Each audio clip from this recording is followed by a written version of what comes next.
Hey guys, today I wanted to do a video on my PCOS, secondary infertility, and fertility drugs experience that I did trying for Carson. At 16, I was diagnosed with polycystic ovarian syndrome. Um, I was put on metformin and birth control at that point when I was 16. I didn't take the metformin very long because it upset my stomach really bad, and I was in high school and I couldn't keep getting up out of class to go to the bathroom. So fast forward about 4 years later, I was 20. I met my then husband, or well, my now husband. He was boyfriend at the time. In May of 2006. At that point, I had lost about 80 pounds. Um, my cycles kind of returned to normal. Um, before that, before I'd lost all that weight, I had irregular cycles, but I also had male pattern hair growth right here, here, and on my neck.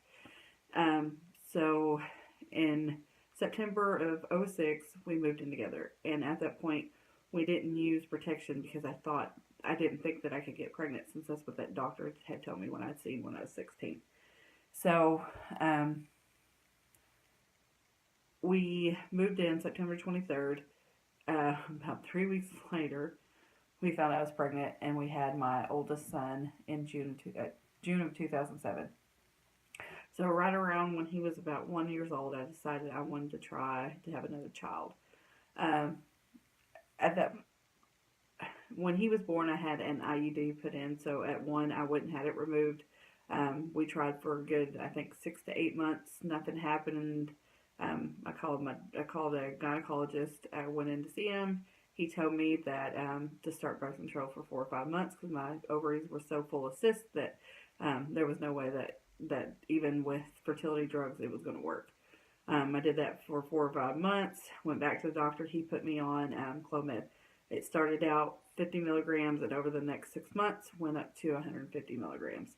I was taking it 3 through 8, 3 through 7. I think it was 1, 2. I did that for 6 months. Body never responded to it. So after that, we decided to put just the fertility drug issue off for a little while. Clomid caused me to have severe migraines, severe mood swings, and ovulation pain. So we put it off for a while, and then in December of 2012, a lot had changed since then. I went back to the same doctor. He checked my ovaries, said it wasn't so bad. I needed to do birth control for a couple months before we started the Clomid again. So we started the Clomid, or the birth control, December and January, and then March was the first month that we was going to start Clomid. We did that, March, April, May. We did that for 3 months, the Clomid, and he said that my body wasn't responding to it. I was growing follicles, but it wasn't near as big as what it should have been at day 13, because I was going in and having day 13 checks. So in May of 2013, I went in. He switched me to Femera. It was a 6-pill day, or 6-pill length instead of 5 like Clomid. I had to take it for 6 days. And Femera is actually used as a breast cancer drug, but it's also used for certain gynecologists and fertility specialists to use it as a fertility drug. So I started my cycle in, I think it's June 1st. I took the pills, I think it was day 3 through 9 or day 4 through 9. I can't remember. It was 6 days. I was supposed to go in on June 12th to have, it was supposed to be day 13 check, but it wound up being day 12 because it was on a Friday and they were closed on the weekend. So I went in there and she did the ultrasound, and when she was looking, she's like, well, you have a really good size follicle. I think it was around 27 millimeters, which is good for ovulation. But she said it was shrinking. So she's like, I think you're ovulating right now. I was like, oh God.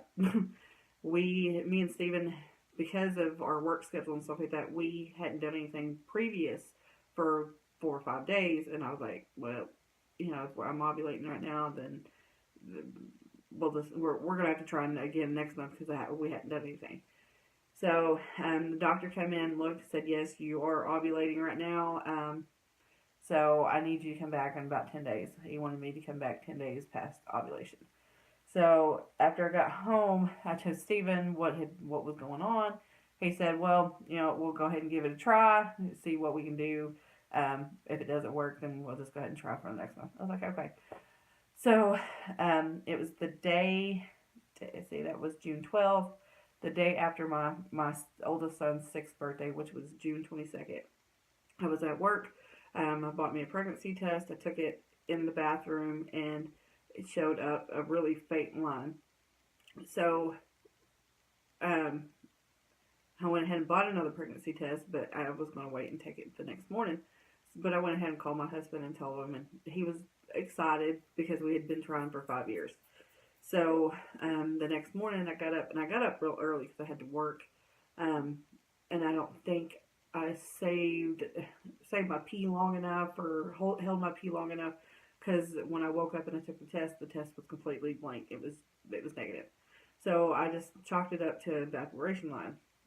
I had to go in that next day to the doctor to do the hormone blood test to make sure that I actually did ovulate. I did find out that I did ovulate. So I didn't bring up the whole pregnancy test and all that. I was like, well, we'll just go ahead and do this again next month and not worry about it. Until the next Saturday. When I got the first pregnancy test, it was June 22nd. It was on a Saturday. The next Saturday, it was June 29th, I believe. I was at work, and I noticed that I had been peeing a lot, which wasn't normal for me. I usually can hold it and not go for like 8 hours at a time. But I was peeing all the time. And I also, right before that, I noticed I had a whole bunch of like sinus pressure and drainage, and I couldn't sleep, and it's just not something that was like me. So I was at work, and I was a merchandiser for different stores, so I was going to different stores. Well, I had a 30-minute drive, so as I was driving, I was like, well, I'd cramped a little bit, and I was like, well, I should be starting my period sometime soon, but I'm going to go ahead and take the pregnancy, or get a pregnancy test just to check. So I went into Walmart, got the pregnancy test, went to the bathroom, took it, and there was no denying that it was completely positive. So I think what had happened was I didn't have enough hormone in my pee the week before for it to show up positive again the next morning, because I hadn't held it very long. But there was no denying that I had that it was positive. Which is funny. I took that first test June 22nd, and I had Carson exactly 9 months to the day on February 22nd. So that's just a little fun thing. But anyway, so I've dealt with the diagnosis of PCOS since I was about 16 years old. Both times we used Clomid. It was for the first one was 6 months, and I think the second one was around 4 or 5 months. And then the first cycle of Femera is when we got when I got pregnant with Carson. We did talk about IVF at that appointment in May, and with their doctor's office, you have to go, I think, to Tulsa, Oklahoma, and do a lot of blood work, and they actually do the stuff. The only thing that the doctor, my doctor down here, does is like the shots and stuff like that. So to recap, we had secondary infertility for about 5 years. We tried Clomid, we tried Femera. I tried all the natural things that I could. I read. I was part of groups, things like that. I think I spent well over $500-600 on ovulation tests and pregnancy tests. And what's funny with the Clomid, it caused horrible headaches, horrible migraines, and bad ovulation pain. Like, it was bad. With Femera, the only I guess side effect of the drug was it did cause me to have like an achy headache, not like a migraine headache, but like an achy headache. I didn't have the side effects, and I sure sure didn't have the ovulation pain, which I was shocked when I went in to do the day 13 check with the femara when she said I had that big of a follicle, because my ovulation test that day didn't show up, or the day before didn't show up as being positive, and I wasn't cramping, like having the sharp pains in my ovaries that I normally get even without fertility drugs. I didn't have that with that. So I really didn't think that it had worked that month, and that was why I was shocked that I was actually ovulating. So we did deal with it for 5 years. So if you're watching this, know that I know exactly how you feel. We dealt with it for 5 years.